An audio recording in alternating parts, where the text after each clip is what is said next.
Hello students, today in this video we are going to see the fourth chapter of 8th NCERT Agriculture।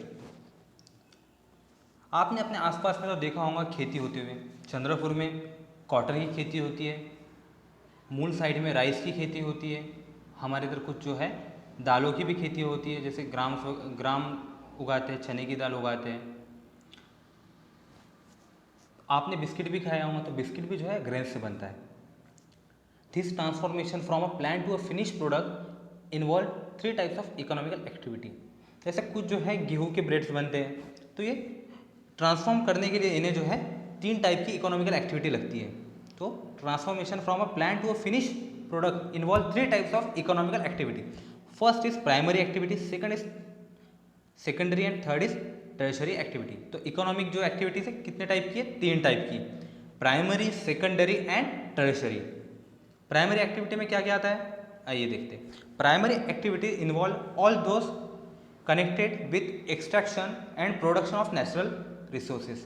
तो natural जो resource के से हम अगर जो है एक्सट्रैक्ट कर रहे हैं वो आ जाएगा और प्रोड्यूस कर रहे हैं, तो ये बन जाएगी हमारी प्राइमरी एक्टिविटी। जैसे एग्रीकल्चर में हम प्रोड्यूस कर रहे हैं, ज़मीन से उगा रहे हैं, तो ये बन जाएगी प्राइमरी एक्टिविटी। फिशिंग में हम एक्सट्रैक्ट कर रहे हैं।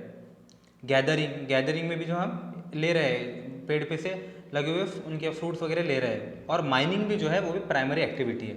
माइनिंग में भी जो है हम कुछ बनाते नहीं है, वो जो ज़मीन में होता है वो निकालते हैं, तो ये प्राइमरी एक्टिविटी है। सेकेंडरी एक्टिविटी क्या होता है? जो प्राइमरी चीज़ों को हम प्रोसेस करते हैं, उसके बाद में जो चीज़ बनती है उसे हम सेकेंडरी एक्टिविटी कहते हैं। प्राइमरी चीज़ों के ऊपर में जो एक्टिविटीज़ करते हैं हम, तो उसे सेकेंडरी एक्टिविटी कहते हैं। जैसे secondary activity are concern with the processing of this resources.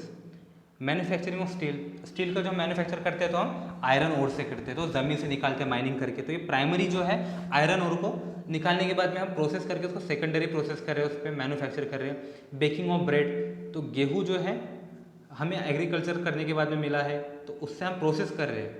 Wheat को प्रोसेस करके हम आटा बना रहे हैं, उसके बाद में उसे ब्रेड बना रहे हैं। वीविंग ऑफ क्लोथ, तो क्लोथ जो है हम जैसे कॉटन से बना रहे हैं या वूल से बना रहे हैं, तो पहले हम उसे निकाल रहे हैं, फिर उसे प्रोसेस कर रहे हैं, फिर बाद में कपड़ा बना रहे हैं। तो ये हो गया है सेकेंडरी प्रोसेस।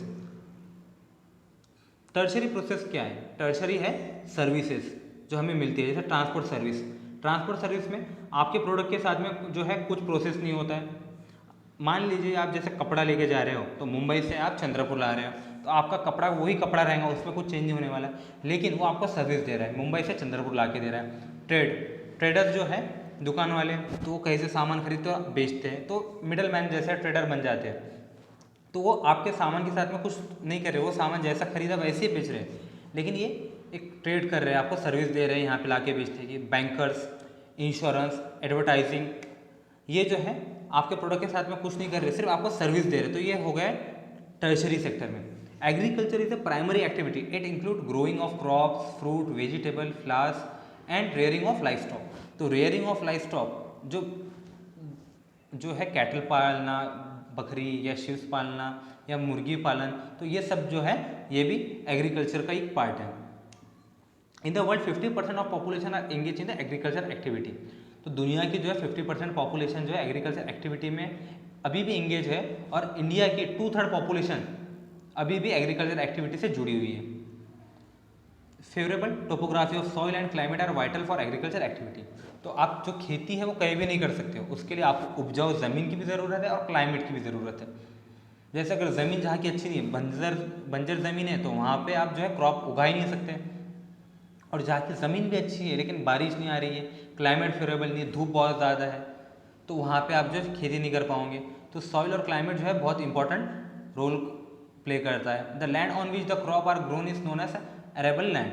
तो जहाँ पे हम क्रॉप उगाते हैं उसे एरेबल लैंड कहते हैं। In the map you can see the agriculture activity in the concentrated in this region of the world. जो ग्रीन में बता रहा है तो एरेबल लैंड है। तो we are fortunate, we Indians are fortunate enough because maximum land in India is arable land. तो यहाँ पे हम जो है खेती कर सकते हैं आराम से। बाकी आप देखोगे इंडिया के ऊपर में तो उतनी उपजाऊ ज़मीन नहीं है। अफ्रीका में आप जो है, ये अफ्रीका कंटिनेंट है, यहाँ पे उतनी उपजाऊ नहीं है। साउथ अमेरिका में भी उतनी उपजाऊ नहीं है। ये नॉर्थ अमेरिका है, ये ऑस्ट्रेलिया है,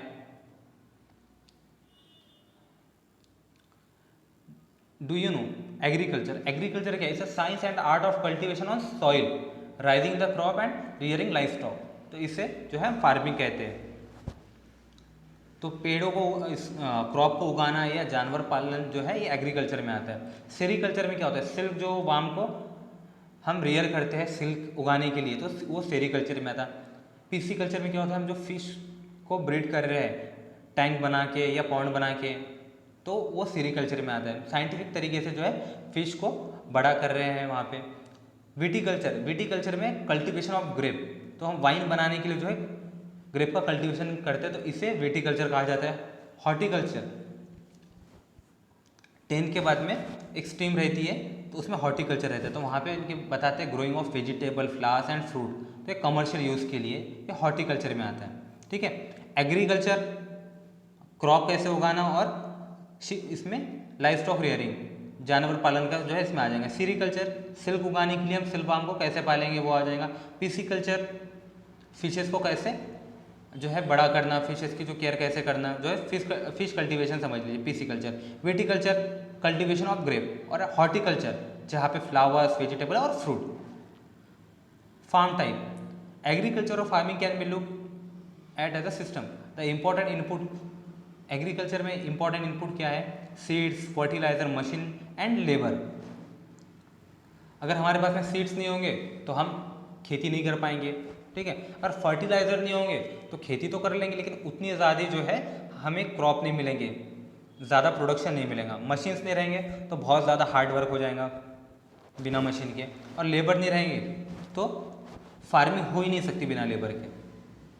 तो ये जो है पिक्चर में कुछ इनपुट्स बता रहा है। मशीन है, यहाँ पे सीड्स है, केमिकल यानी fertiliser, plugging and sowing spraying activity है, क्रॉप बन गया। तो इसमें फिजिकल जो इनपुट्स क्या है, जो इन्वायरमेंट से हमें मिलते हैं, जो ह्यूमन खुद नहीं कर सकता। फिजिकल इनपुट क्या है? सनशाइन, कॉटन के लिए अच्छी सनशाइन की ज़रूरत है।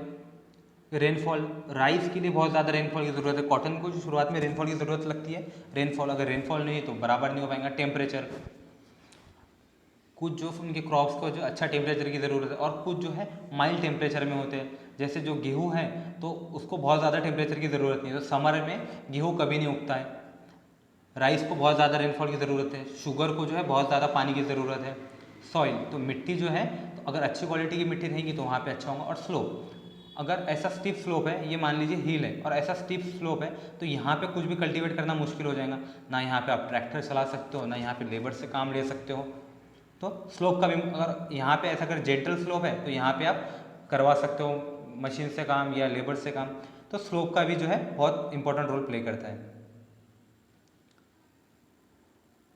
Some of the operation involve are ploughing, पहले जो खेत जोतते हैं, फिर सोइंग, उसमें सीड्स डालते हैं, इरिगेशन, सीड्स को पानी देना, वीडिंग, जो आसपास में जो फालतू की जो घास आ जाती है, अनवांटेड जो घास या दूसरे जो प्लांट्स आ जाते हैं तो उसको निकालना, उसमें वीडिंग कहा जाता है। हार्वेस्टिंग, फिर जब वो पेड़ बड़ा हो जाता है तो उसे फसल काटना, तो हार्वेस्टिंग आ जाता है। The output from the system include crop, wool, dairy and poultry product. तो एग्रीकल्चर से हमें ये आउटपुट मिलता है, क्रॉप मिलता है, वूल मिलता है, डेयरी के लिए दूध मिलता है, and poultry product, poultry product में हेंस वगैरह मुर्गियाँ मिलती है। टाइप्स ऑफ फार्मिंग, तो दो टाइप की फार्मिंग होती है, एक सब्सिस्टेंस फार्मिंग, एक कमर्शियल फार्मिंग। सब्सिस्टेंस फार्मिंग क्या होता है? सब्सिस्टेंस फार्मिंग जो है किसान खुद के और खुद के परिवार का पेट पालने के लिए करता है, तो उसे सब्सिस्टेंस फार्मिंग कहते हैं। कमर्शियल फार्मिंग तो कमर्शियल पर्पस के लिए करता है, जो किसान प्रोडक्ट मार्केट में बेचने के लिए करता है, बहुत ज़्यादा बड़े लेवल पे करता है, उसे कमर्शियल फार्मिंग कहते हैं। तो सब्सिस्टेंस फार्मिंग में जो है दो टाइप है, एक इंटेंसिव फार्मिंग है और दूसरा है प्रिमिटिव फार्मिंग। इंटेंसिव फार्मिंग क्या होता है? छोटी सी ज़मीन पे किसान जो है ज़्यादा से ज़्यादा फसल उगाने की कोशिश करेगा, तो उसे इंटेंसिव फार्मिंग कहते हैं। प्रिमिटिव फार्मिंग कैसे? जो पहले ट्राइबल लोग क्या करते थे, झूम कल्टीवेशन, क्या स्लैश एंड बर्न कल्टीवेशन या शिफ्टिंग कल्टीवेशन, ये तीनों भी नाम उसी के हैं, वो क्या करते हैं, उसे प्रिमिटिव फार्मिंग कहते हैं। तो प्रिमिटिव फार्मिंग क्या होता था? जैसे स्लैश एंड बर्न या शिफ्टिंग कल्टीवेशन, जंगल में जाते थे, वहाँ पे पेड़ काट दिया करते थे और वहाँ पे आग लगा दिया करते थे, और वो जो ऐश जो रहती उसको मिट्टी में मिला के फिर वहाँ पे खेती किया करते थे जब तक कि वो सॉइल फर्टाइल है। जब सॉइल वो इनफर्टाइल हो गई तो वो ज़मीन को छोड़ दिया करते थे, फिर दूसरे ज़मीन पे जाते थे, फिर वही प्रोसेस किया करते थे, वहाँ पे पेड़ काटा करते थे, जलाया करते थे। तो उसे जो है slash and burn, shifting cultivation या झूम कल्टीवेशन कहा जाता है। तो इसे प्रिमिटिव सब्सिस्टेंस फार्मिंग कहा जाता है। इंटेंसिव फार्मिंग, छोटा सा जो ज़मीन का टुकड़ा है वहाँ पे ज़्यादा से ज़्यादा क्रॉप जो है प्रोडक्शन करने की कोशिश कर रहा है फार्मर, तो उसे इंटेंसिव फार्मिंग कहा जाता है। और ये सब्सिस्टेंस फार्मिंग में जो है फार्मर लेबर हायर नहीं करता है, उसके जो परिवार के लोग ही है वही वहाँ पे मदद करते हैं और मिलके जो है छोटे से प्लॉट पे प्रोडक्शन करते हैं, फार्मिंग करते हैं। Rice is the main crop, तो इंटेंसिव फार्मिंग में राइस मेन क्रॉप है। और अदर क्रॉप कौन से हैं? गेहूँ है, मक्का है, दालें है और oil seed. Intensive subsistence agriculture prevalent in thickly populated area of the monsoon region of south east and eastern Asia. तो ये एशिया में जो है ज़्यादा तौर पे किया जाता है। क्यों? एशिया में पॉपुलेशन ज़्यादा है और ज़मीन जो है सब लोगों को मिली कम है, और कम ज़मीन पे फार्मर बहुत मेहनत करके ज़्यादा से ज़्यादा प्रोडक्शन करने की कोशिश करता है, तो इसे इंटेंसिव फार्मिंग कहा जाएगा। प्रिमिटिव फार्मिंग, तो प्रिमिटिव फार्मिंग में जो है शिफ्टिंग कल्टीवेशन, जिसका नाम झूम कल्टीवेशन में जैसे नॉर्थ ईस्ट में कहा जाता है, मिल्पा मेक्सिको में कहा जाता है, रोका ब्राज़ील में कहा जाता है, लडंग मलेशिया में लडंग कहा जाता है। तो शिफ्टिंग कल्टीवेशन में क्या होता है मैंने बता दिया आपको।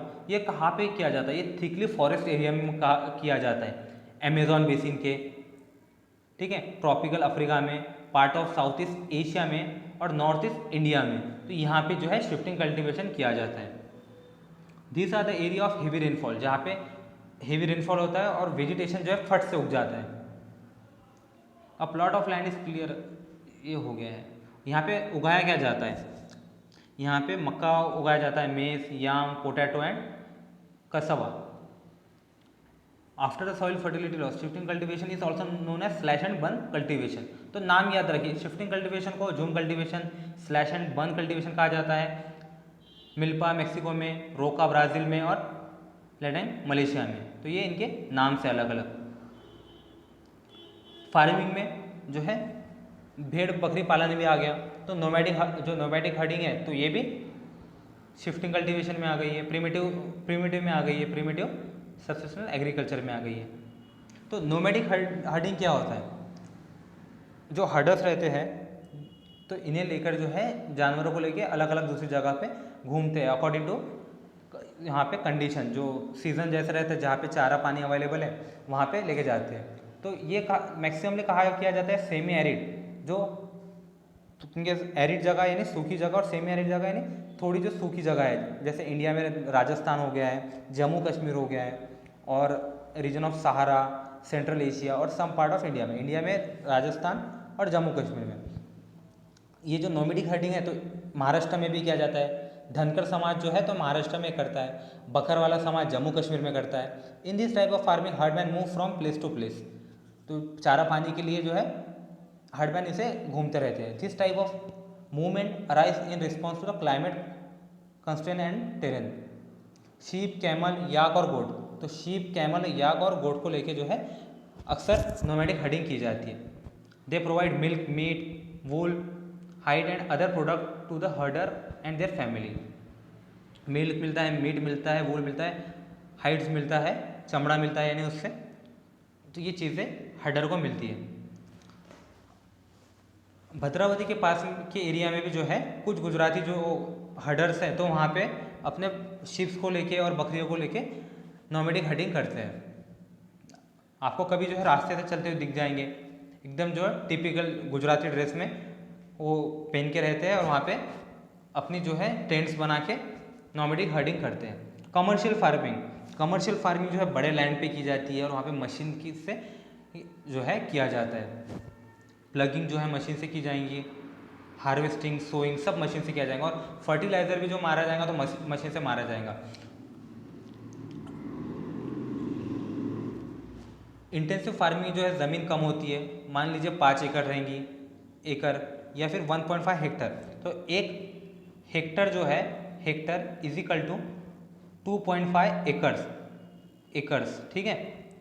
हम जो इंडिया में एकर्स में ज़्यादा जो है लैंड को गिनते हैं और फॉरेन में जो हेक्टर्स में, तो 1 hectare is equal to 2.5 acres. ठीक है। इंटेंसिव फार्मिंग है 1.5 हेक्टर यानी 7.5 एकड़, और कमर्शियल फार्मिंग में आप देखोगे तो 250 हेक्टर 300 हेक्टर इतना लैंड होता है। 250 हेक्टर यानी 750 एकड़, करीबन 750 एकड़ या 500 एकड़ से तो ज़्यादा ही होता है। तो कमर्शियल फार्मिंग इतने बड़े इस पे होती है, और वहाँ पे मोनोक्रॉप होता है, एक ही जो है क्रॉप लिया जाता है, जैसे wheat maize are common commercial crop. Major area where commercial grain farming practice are temperate grassland. तो ग्रासलैंड में जो है वहाँ पे कमर्शियल फार्मिंग मेजर तौर पे होती है, जैसे नॉर्थ अमेरिका, यूरोप और एशिया में। दिस एरिया स्पेशली पॉपुलेटेड, यहाँ पे जो है पॉपुलेशन कम होती है और बड़े बड़े फार्म होते हैं 100 ऑफ हेक्टर्स में, और जहाँ पे विंटर में जो है ठंड के कारण ये लोग क्रॉप नहीं ले पाते, इसलिए सिंगल क्रॉप लेते हैं। इन मिक्स फार्मिंग, और यहाँ पे कमर्शियल फार्मिंग में जैसे अमेरिका में वो लोग फवारनी जब करते हैं तो हेलीकॉप्टर से फवारनी करते हैं, इतना बड़ा जो है उनके एरिया रहते हैं, तो मैन्युअली करना पॉसिबल नहीं है। In mix farming the land is use for growing food and fodder crop and rearing life stock. तो मिक्स क्रॉपिंग में क्या होता है, बहुत सारे जो है सीड्स एक साथ मिला के वहाँ पे ज़मीन में डाल दिया जाता है, वहाँ पे क्रॉप किया जाता है, तो इसे मिक्स फार्मिंग कहा जाता है। तो फूड के लिए, फॉडर के लिए, चारे के लिए और खाने के लिए किया जाता है, जहाँ पे जानवर भी इनके रियर किए जाते हैं, पशुपालन के लिए भी इस्तेमाल किया जाता है। फॉरेन में मिक्स फार्मिंग में क्या किया जाता है, वहाँ पे जब पेड़ उग जाते हैं तो जानवरों को वहाँ पे वैसे ही छूट जाता है, जानवर खुद जाके झाड़ पे से चारा खाते हैं। It is practice in Europe, eastern USA, Argentina, south east Australia, New Zealand and south Africa. तो यहाँ पे होता है प्लांटेशन। प्लांटेशन में जो है कमर्शियल फार्मिंग होती है, एक सिंगल क्रॉप लिया जाता है बहुत बड़ी ज़मीन पे। तो यहाँ पे जो है कौन कौन से क्रॉप लिए जाते हैं प्लांटेशन में, तो टी को प्लांटेशन कहते हैं, कॉफ़ी को कहते हैं, शुगर को कहते हैं, कैशूनट, काजू को, रबर, बनाना, कॉटन जो है इसकी जहाँ पे ये करते हैं, खेती करते हैं, इसे प्लांटेशन कहते हैं। Large amount of labour and capital require, तो बड़े अमाउंट में जो है लेबर लगते हैं और बहुत ज़्यादा पैसा लगता है। The produce may be produce on a farm itself और नियर बाय फैक्ट्री, तो जो प्रोड्यूस को जो उत्पाद निकलते हैं तो उसे प्रोसेस जो है फैक्ट्री के आसपास में किया जाता है। और the development of transport network is thus essential for such farming. जो शुगर केन है, तो जो गन्ना होता है ना, तो उसकी जो है शुगर कंटेंट कम होते जाता है, तो इसलिए जो है पास में जो है प्रोसेस करना पड़ता है।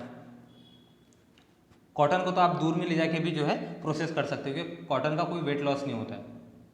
Major plantation are found in tropical region, तो ट्रॉपिकल रीजन में जो है मेजर प्लांटेशन करते हैं वर्ल्ड में। तो rubber in Malaysia, coffee in Brazil, tea in India and Sri Lanka are some example.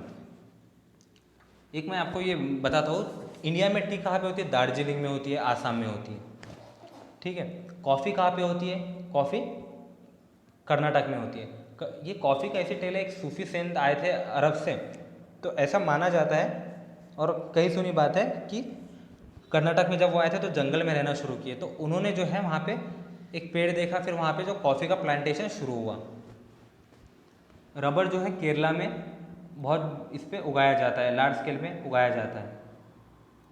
तो रबर के पेड़ होते हैं ऐसे, तो यहाँ पे छोटा सा कट किया जाता है और यहाँ पे एक ऐसा बाउल रख दिया जाता है, यहाँ से वाइट वाला लिक्विड निकलता है, फिर उसे प्रोसेस करके जो है रबर बनाया जाता है। बनाना आपको पता है, कॉटन पता है, बनाना तो महाराष्ट्र में भी उगता है। कॉटन आपके आसपास में जो है चंद्रपुर में कॉटन उगता है, मराठवाड़ा में उगता है। कैशू जो है रत्नागिरी साइड में उगता है, कोकण साइड में काजू उगते हैं। Major crop, a large variety of crop are grown to meet the requirement of growing population. तो जो क्रॉप उगाने की ज़रूरत क्यों है, क्रॉप उगाने की ज़रूरत क्यों है, पॉपुलेशन जो है बढ़ती पॉपुलेशन की रिक्वायरमेंट पूरी करने के लिए। Crop also supply raw material for agro based industry, जो एग्रो बेस्ड इंडस्ट्री है तो उसके लिए रॉ मटेरियल का काम करता है। Major food crop are wheat, rice, maize and millet. तो फूड क्रॉप के लिए गेहूँ, चावल आप तो रोज़ खाते हो। मकई का जो यूज़ है, तो पंजाब में मकई का यूज़ होता है और बाहर में फॉरेन में मकई यूज़ होता है। मिलेट में बाजरा, जवार जो है ये मिलेट में, रागी ये मिलेट में आता है। Jute and cotton are the fibre crop, jute और कॉटन से जो है कपड़े बनते हैं, दूसरे जो है चीज़ें बनती है। Important Beverages crop are tea and coffee. Rice. Rice is the major food crop of the world. Rice is a major food crop of the world. It is a staple food और tropical and सब tropical region. तो rice जो है staple food है tropical region में और सब tropical region में. आप साउथ में भी देख सकते हो कि जो राइस है उनका स्टेपल फूड है. और बहुत फॉरेन में भी जो है, जैसे जापान में राइस स्टेपल फूड है, चाइना में स्टेपल फूड है. Rice need high temperature, high humidity and rainfall. Rice को हाई टेम्परेचर भी लगता है, ह्यूमिडिटी भी हाई चाहिए और रेनफॉल भी ज़्यादा चाहिए. It grow best in alluvial clay. Alluvial clay में अच्छा उगती है rice. Which can retain water. Alluvial soil जो है पानी रिटेन कर सकता है और राइस को पानी ज़्यादा लगता है. China leading the production of rice followed by India, Japan, Sri Lanka and Egypt. तो सबसे ज़्यादा जो प्रोडक्शन राइस का करता है चाइना, उसके बाद में इंडिया, फिर जापान, फिर श्रीलंका, उसके बाद में इजिप्ट का नंबर आता है. In favourable climate condition as in West Bengal and Bangladesh. Bangladesh और वेस्ट बंगाल में जो है राइस के लिए फेवरेबल जो है क्लाइमेट की कंडीशन है. वहाँ पे 2 से 3 बार एक साल में चावल उगा लिए जाते हैं. Wheat require moderate temperature. Temperature इसको बहुत ज़्यादा नहीं चाहिए, मॉडरेट टेम्परेचर चाहिए, रेनफॉल मॉडरेट चाहिए. और इसलिए जो है इसे हम ठंडी में उगाते हैं, इंडिया में जो है विंटर में उगाते हैं. और इसे ब्राइट सनशाइन की भी ज़रूरत है at a time of harvest. It's through base in a well drain loamy soil. तो बेस सॉइल जो है तो लूमी सॉइल है वीट के लिए. Wheat is grown extensively in USA, Canada, Argentina, Russia, Ukraine, Australia and India. In India it is grown in winter. और wheat सबसे ज़्यादा कहाँ पे उगाई जाती है? पंजाब में, MP में. महाराष्ट्र में जो वीट आती है तो MP से आती है. Millet. They are also known as a coarse grain. Millet को कोर्स ग्रेन भी कहा जाता है. And can be grown on a less fertile and sandy soil. जहाँ पे सॉइल लेस फर्टाइल है और सैंडी सॉइल है, और जहाँ पे जो उतनी जो है क्लाइमेट कंडीशन उतनी अच्छी नहीं है, तो वहाँ पे मिलेट उगाए जाते हैं, जैसे jowar, bajra, ragi. It is a hardy crop that need low rainfall and high to moderate temperature. इसे पानी की ज़रूरत ज़्यादा नहीं है और हाई या मॉडरेट टेम्परेचर में चल जाएगा, और N adequate rainfall. Jowar, bajra and ragi are grown in India. Other countries are Nigeria, China and Niger. Maize, जिसे मक्का कहा जाता है, भुट्टा कहा जाता है, कॉर्न कहा जाता है. मेज रिक्वायर मॉडरेट टेम्परेचर. तो टेम्परेचर इसके लिए मॉडरेट चाहिए और रेनफॉल भी मॉडरेट चाहिए एंड लॉट ऑफ सनशाइन, बहुत सारी सनशाइन चाहिए. It need well drain fertile soil. Well drain fertile soil चाहिए. Maize is grown in North America. Maize is grown in North America, Brazil, China, Russia, Canada, India and Mexico. तो यहाँ पे उगाया जाता है. Do you know maize is also known as a corn. Various colourful variety of maize are found across the world. Maize को corn भी कहा जाता है और बहुत सारे कलर में मेज वर्ल्ड में मिलता है. Cotton require high temperature, light rainfall and 210 frost free days and bright sunshine for its growth. तो ये रिक्वायरमेंट कॉटन की. It grow based on the black and alluvial soil. Black soil और alluvial soil पे जो अच्छी तरह से उगता है. तो महाराष्ट्र में, मराठवाड़ा रीजन में, यहाँ पे बनी के रीजन में और चंद्रपुर के थोड़े से रीजन में ब्लैक सॉइल है, इसलिए यहाँ पे कॉटन उगता है. China, USA, India, Pakistan, Brazil and Egypt are the leading producer of cotton. तो कॉटन की ये लीडिंग प्रोड्यूसर है. It is one of the main raw material for the cotton textile industry. तो कॉटन जो है तो कॉटन टेक्सटाइल इंडस्ट्री के लिए रॉ मटेरियल है. आपको एक वाक़या बताऊंगा. जब इंडिया का पार्टीशन हुआ तो जो कॉटन प्रोड्यूसिंग एरिया, जो मैक्सिमम एरिया है वो पाकिस्तान में चले गया, और जो कॉटन मिल्स थी तो मुंबई में रह गई. तो ऐसा डिस्ट्रीब्यूशन हो गया था. यानी अच्छा जो एरिया है जहाँ पे कॉटन अच्छा उगता था वो पाकिस्तान में चले गए, इसलिए पाकिस्तान का भी नाम है कॉटन प्रोडक्शन में. जूट. ब्रिटिश के टाइम पे जो है जूट प्रोड्यूस होता था वेस्ट बंगाल साइड में, जहाँ पे बांग्लादेश और बंगाल, वेस्ट बंगाल जो है एक ही हुआ करता था, बंगाल हुआ करता था. तो jute was also known as golden fibre.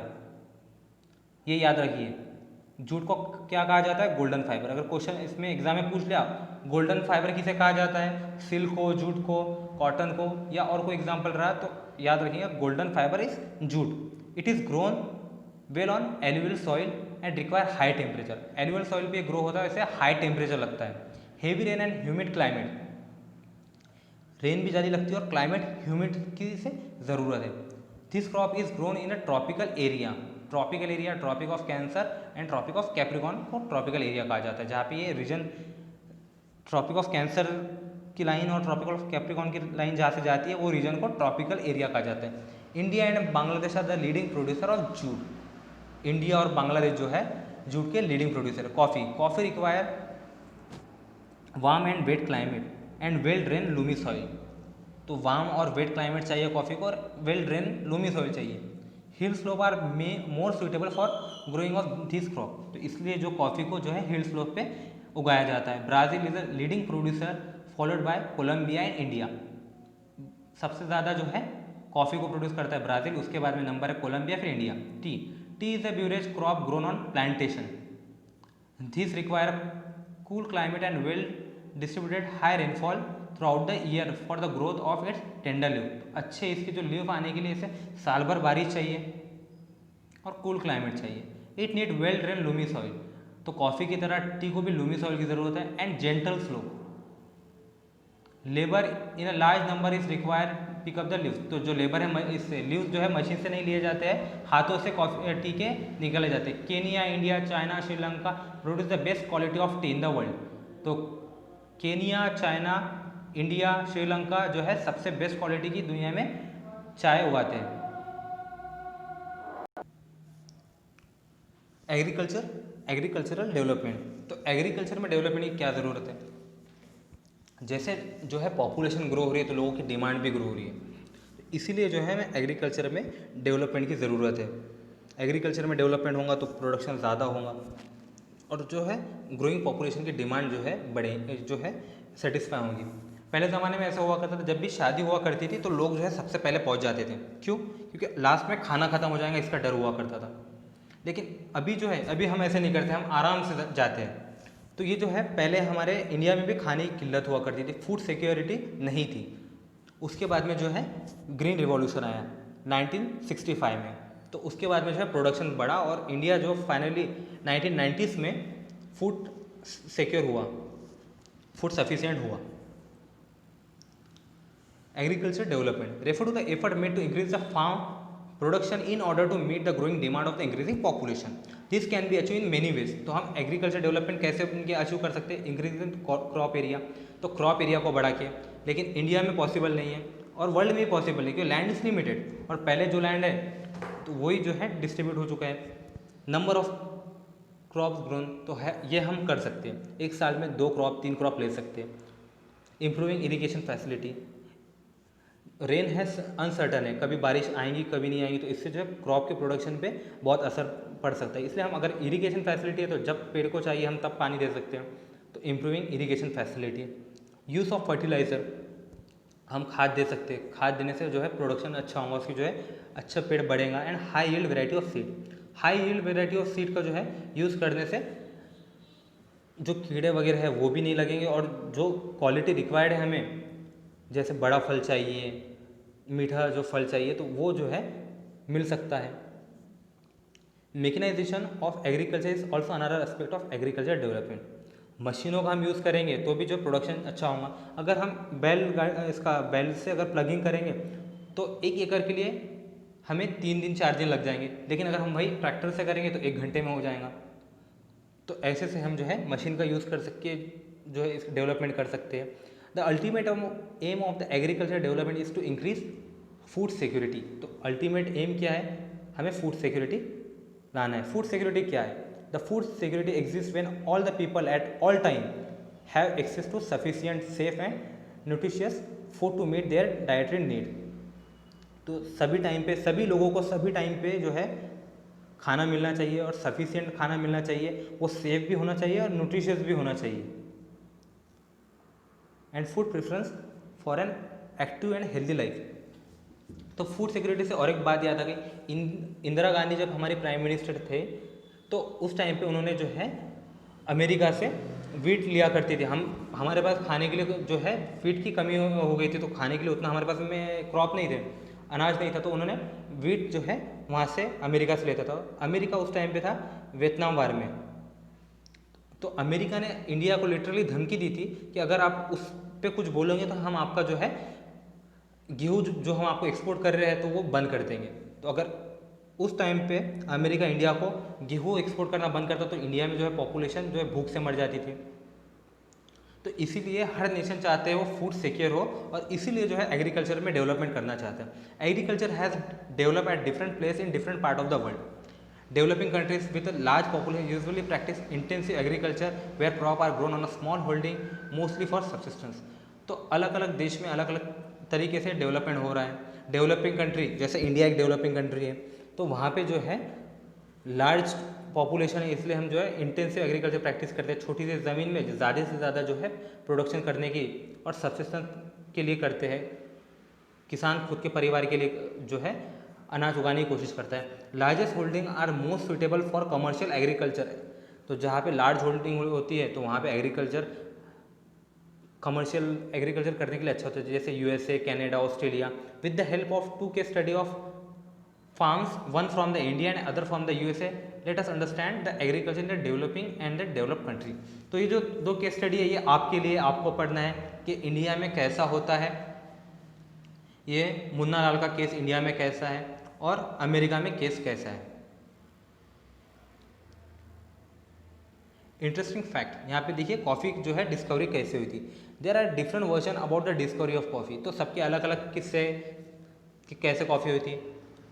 In about 1850 AD Kaldi an Arab goat herder. Kaldi नाम के एक जो है बकरी पालक थे अरब के, who was puzzled by the curious antic of his flock, tested a berry of the evergreen bushes on which his goat were feeded. तो उनकी जो बकरियाँ जिस पेड़ को खाते थे वहाँ पे कुछ जो है बेरीज लगी थी, तो उन्होंने खा के देखा। तो on experiencing a sense of exhilaration he proclaim this discovery to the world. तो उन्होंने जो है ये बकरी पालक ने दुनिया को उसके बारे में बताया, डिस्कवरी के कॉफ़ी के बताया। इंडिया में कैसे डिस्कवरी हुई थी, केरला कर्नाटक में, वो मैंने आपको बताया। एक अरब सेंट आए थे तो उन्होंने जो है डिस्कवर किया था। ये हार्वेस्टर है, मशीनों से जो है हार्वेस्टिंग हो रही है।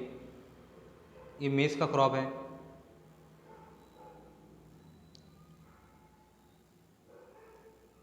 Sugar cane plantation.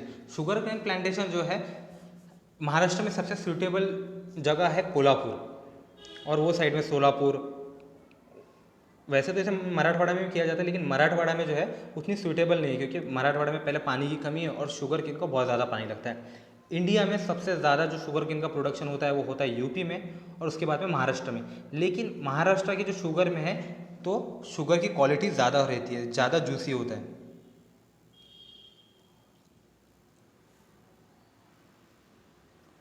Interesting fact, organic farming क्या होता है। In this type of farming organic manure and natural pesticide are use instead of chemical. तो ऑर्गेनिक फार्मिंग में जो है नेचुरल मैन्योर यूज़ करते हैं, जो खाद है वो नेचुरल, जैसे गोबर का इनके इस्तेमाल करेंगे या कोई जानवर के जो है एक्सक्रीटर का इस्तेमाल करेंगे मैन्योर खाद की तरह, और नेचुरल पेस्टिसाइड यूज़ करते हैं केमिकल की जगह पे। No genetic modification is done to increase the yield of crop. तो जैसे सीड में जेनेटिक मॉडिफिकेशन किया जाता है कि अच्छी जो है फसल मिले, तो जेनेटिक मॉडिफिकेशन इसमें ऑर्गेनिक फार्मिंग में नहीं किया जाता है।